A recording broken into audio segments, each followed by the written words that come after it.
CEO Tim Cook reportedly heading to China later this month to meet with high-level government officials about strengthening Apple's business there as sales dropped in Greater China by 26% last quarter.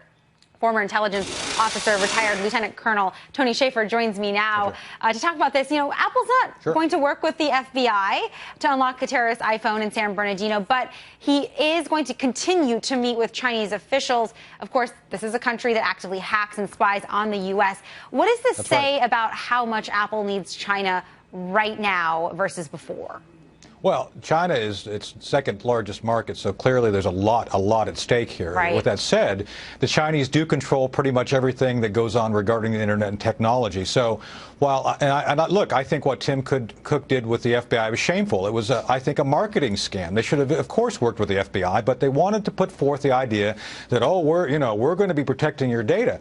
Well, here's the opposite. Here, basically, they're trying to cut a deal with the government of China to say, hey, whatever you need, we're going to give you, so we can maintain the market share and the market penetration we have. It's totally, in my judgment, unethical. I mean, the guy is basically, and I understand Apple wants to make money, but they have a problem with Foxconn, their manufacturer.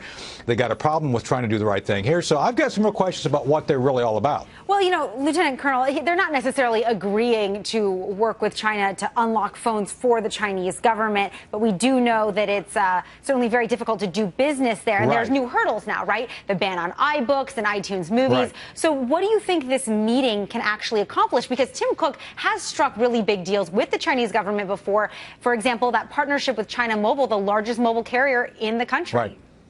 Well, I think this is the issue. I mean, how far does a corporation go to actually maintain a corporate share? I mean, most corporations try to grow about 7% per year, and I think that's a reasonable rate. Apple, I think, has gone beyond that, and of course, Apple shares have risen a great deal. With that said, you know, there's got to be some level of a corporate soul. You know, I mean, I understand Cook's responsibility is to the board of directors and is to those who own stock. Right. With that said, you've got to actually consider, you know, are you doing the right thing for the people of China? Is this going to be the right thing to do for them? And, you know, look, I understand he wants to have market penetration for both the content and for his products. I get that. But let's remember the Chinese have been very, very controlling about anything and everything they do regarding information. So Tim Cook has to ask himself two questions.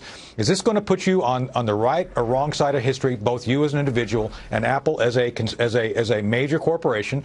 And frankly, how's this going to play to the American public regarding the fact that the Chinese are now a global competitor with the United States? And will he be doing things which will undermine our ability to basically challenge the Chinese or maintain some level of authority with the Chinese to make sure they don't get an upper hand on the United States? Well, we will bring you the latest from that meeting in China as it happens later this month. But retired Lieutenant Colonel Tony Shaffer, thank you so much for your insight. Hey, thank you. Thanks for having me.